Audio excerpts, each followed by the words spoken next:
Hey everyone, welcome to That's Good Denver. I'm your host Chris Romeo. I got my guest Blake Egley with me here today. Uh, we will be doing a.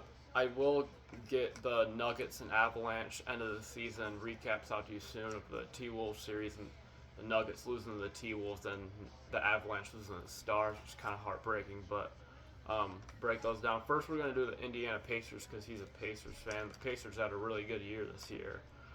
Um, they made it past the New York Knicks in the second round, which was pretty impressive in Game 7.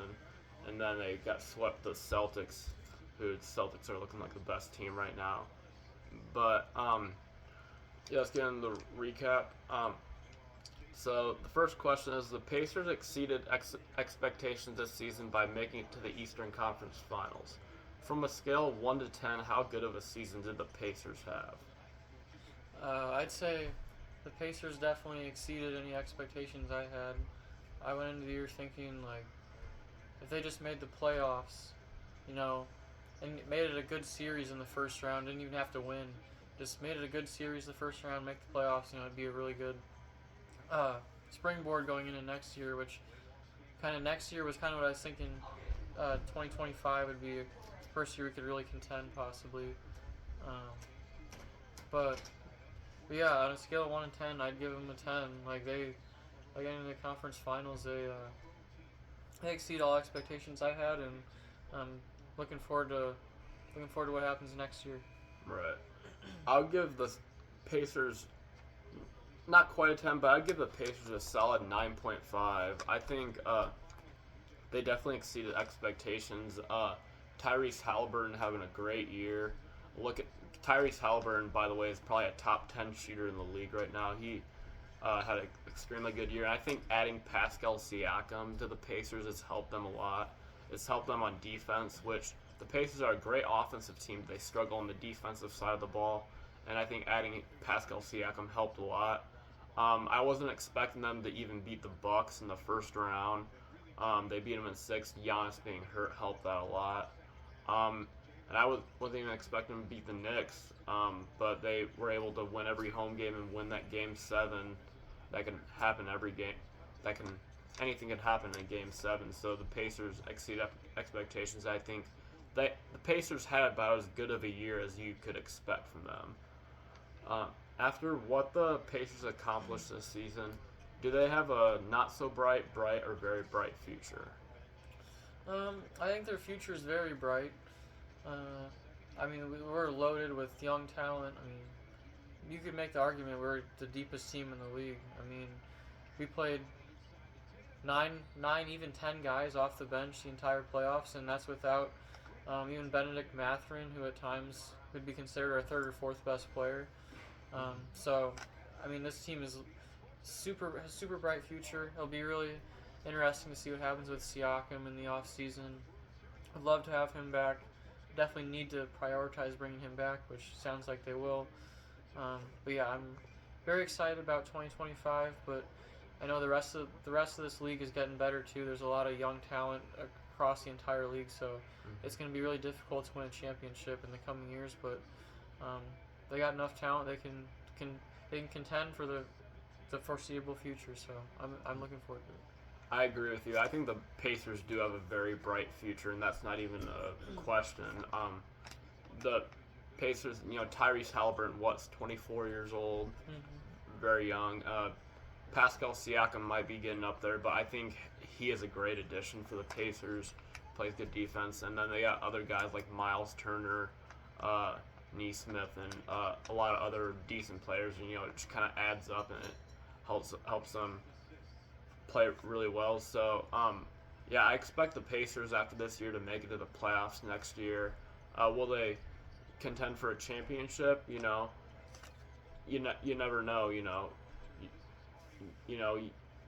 made it to the Eastern Conference Finals this year, got swept to the Celtics, but the fact that they were able to make it to the Eastern Conference Finals and even play, like the thing is they got swept to the Celtics in the playoffs this year, but that was kind of surprising to me because the Pacers played the Celtics very well in the regular season. The Pacers won at least 2 games I know of against the Celtics, and They playing very tough.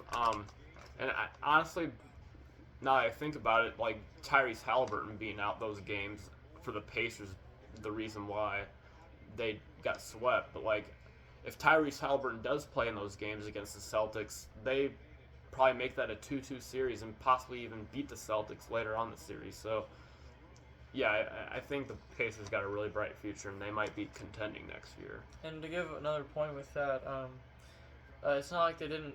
It was a sweep, but it was one of the flukiest sweeps you'll ever see. 3 of the 4 games, the Pacers had a Could have 90 easily had a, won. the Pacers had a 90 over a 90% win probability with under 2 minutes to go in the game, and choked all 3 of those games. So, I mean, that comes with more experience too. Is this group of guys ages and gains more playoff experience. You expect them to finish those games and not blow a 90% win probability 3 times, which is almost hard to do. So. Right, and well, the 90% win probability in those 3 games. Like you think about it, Pacers win all 3 of those games, or even win 2 of those games. The It should Pacers have been a 2-2 series. at least a 2-2 series, and then the Pacers might even be up 3-1. Yep. So a lot just didn't fall, but just gotta learn for next year. Yep. Will the Pacers win their first ever championship in the Tyrese Halliburton era? If so, when will that be? It's hard to say. I would hope so. I mean, this is a franchise that's been so close so many times. I mean, if you want to talk about unlucky, the Pacers are one of the most unlucky franchises of all time, if you ask me.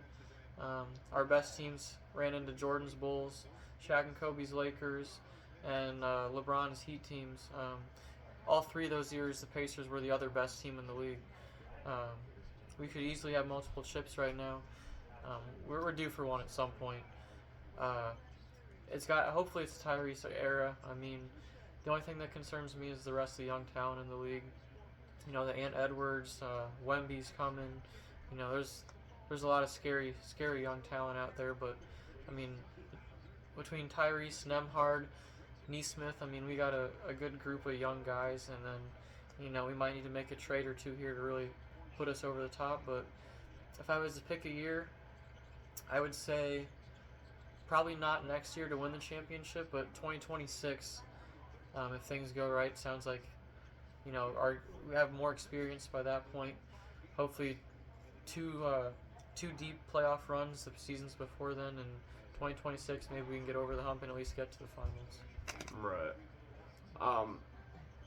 Yes, that's a pretty tough question. I mean, Tyrese Halliburton, like he's a top 10 shooter in the league. Got Pascal Siakam, who helps a lot down low.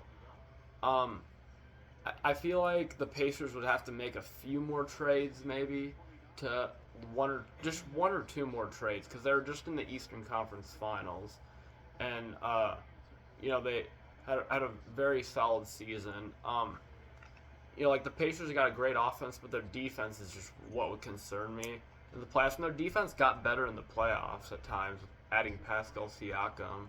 So I just think the Pacers are 1 or 2 trades away, and the Pacers also seem like they might be turning into one of those sneaky young teams. Like I think the Cavaliers could be a sneaky young team, and I think the Cavaliers have what it takes to honestly win the finals. I know that might be a hot take, but like they got really good guards, and the reason why they got bounced to the Celtics in 5 is because Donovan Mitchell got hurt. So if Donovan Mitchell plays, that could be a totally different series. But I think the Pacers are just 1 or 2 trades away, and they could be contending because they're a pretty young team. The Pacers are a great offense, but have defensive struggles.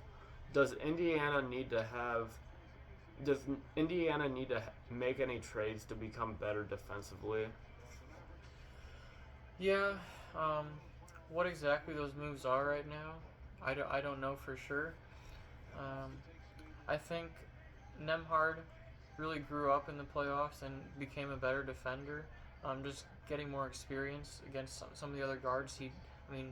He battled his butt off against Brunson, Dame first round, and then Drew Holiday. I mean, that's a ringer of guards right there. He took on those matchups, and I thought he started playing pretty good defense by the end of the playoffs. And as a collective group, I think their um, defense improved dramatically across the playoffs.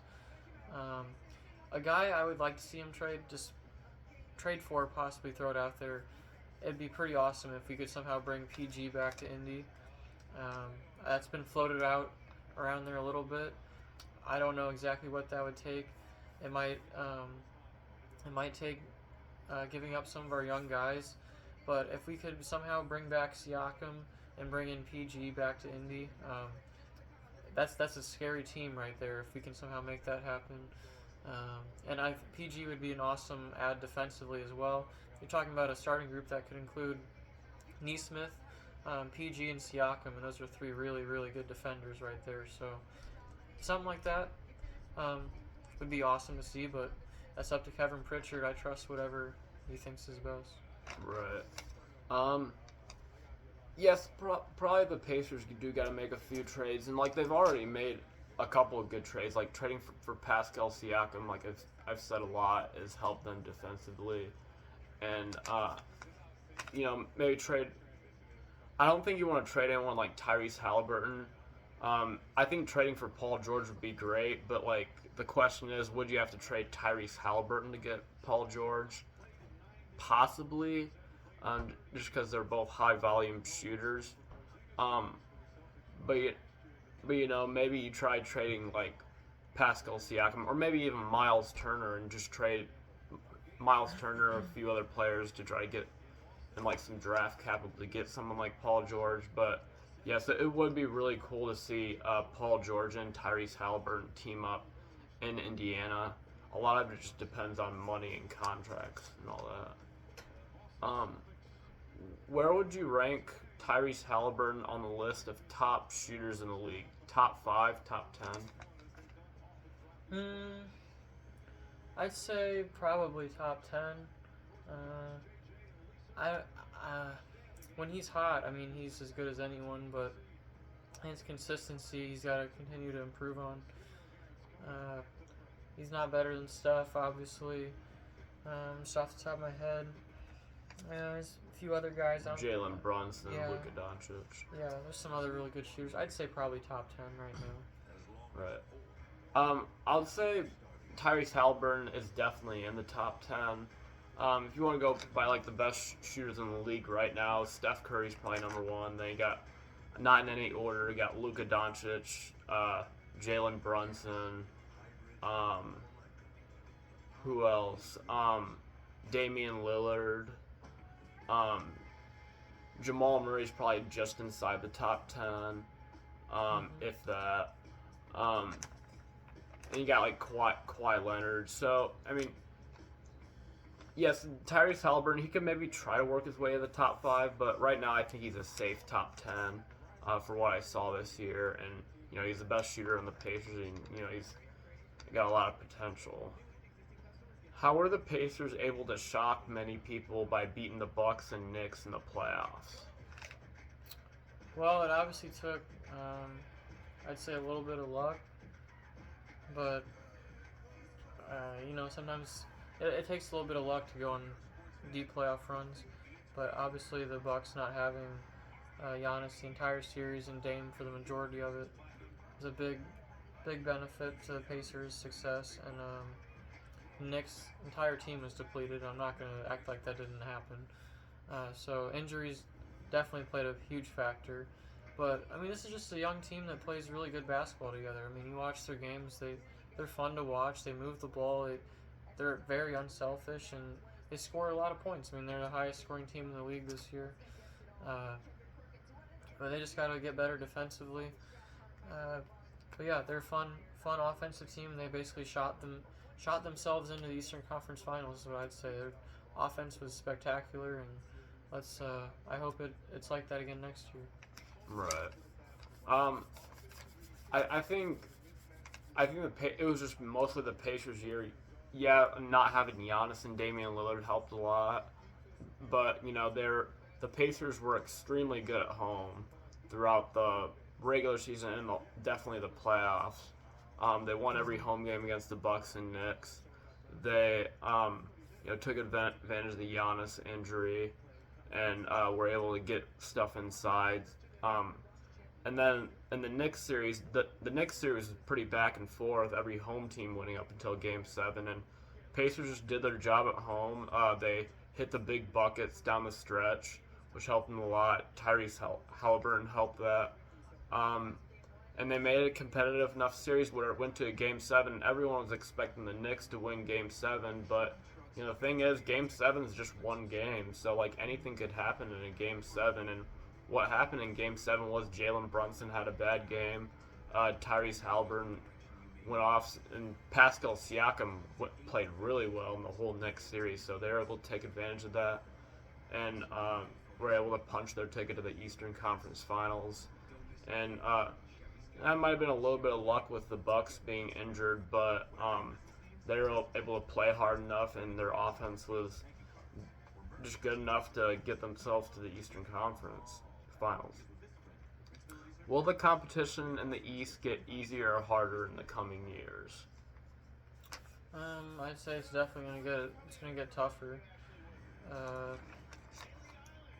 I don't know about the East just in general, because there's always so much movement in the off season and guys going to different teams. So I don't know if the West or East will be necessarily stronger. Probably the West, but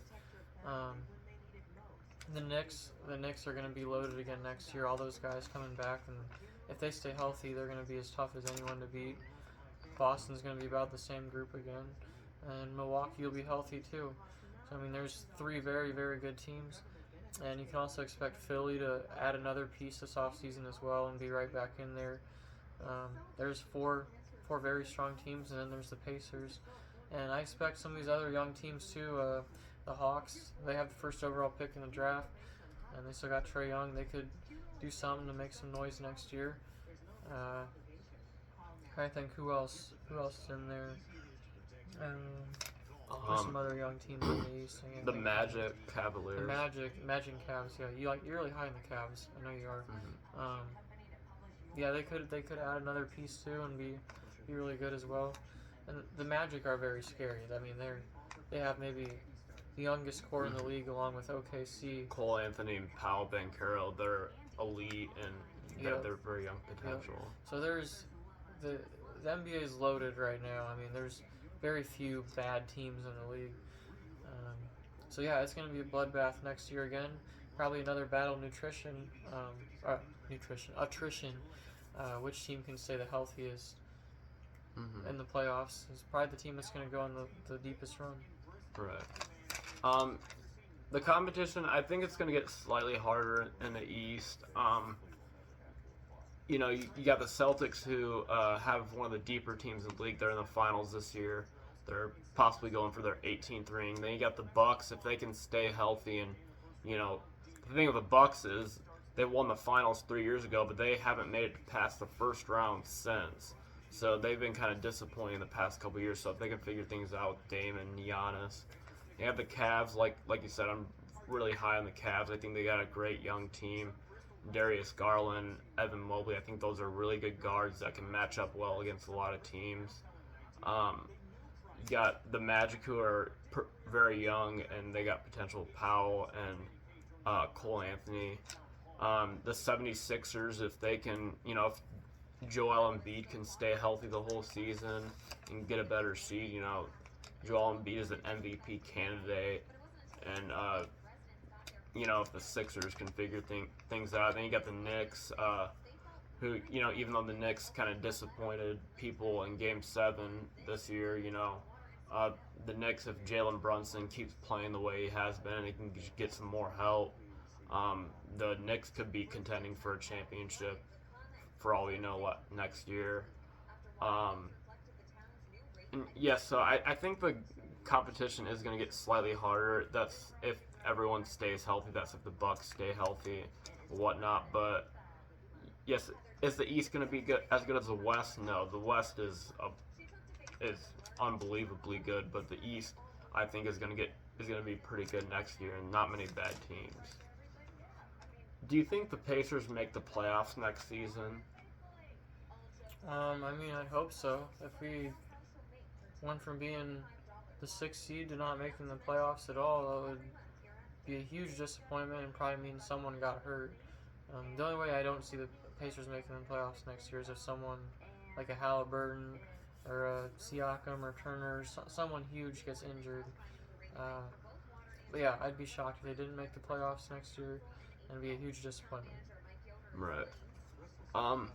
I do think the Pacers. My prediction right now is I do think the Pacers make the playoffs next year, and depending on their competition in the East, I could see them clinching a 4 or 5 seed.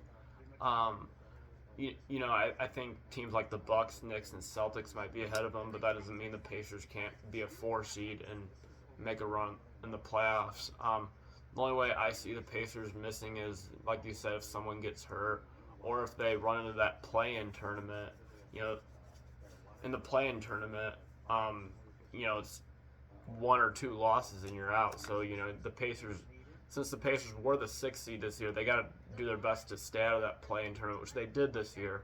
But they got to do their best to stay out of it because you want to clinch yourself in the playoffs and not have to worry about losing 1 or 2 games in your season all of a sudden being over in the play-in. So, yes, I think the Pacers do make the playoffs as long as they avoid the play-in tournament for sure. The last question is, how far do you think the Pacers go in the playoffs next year?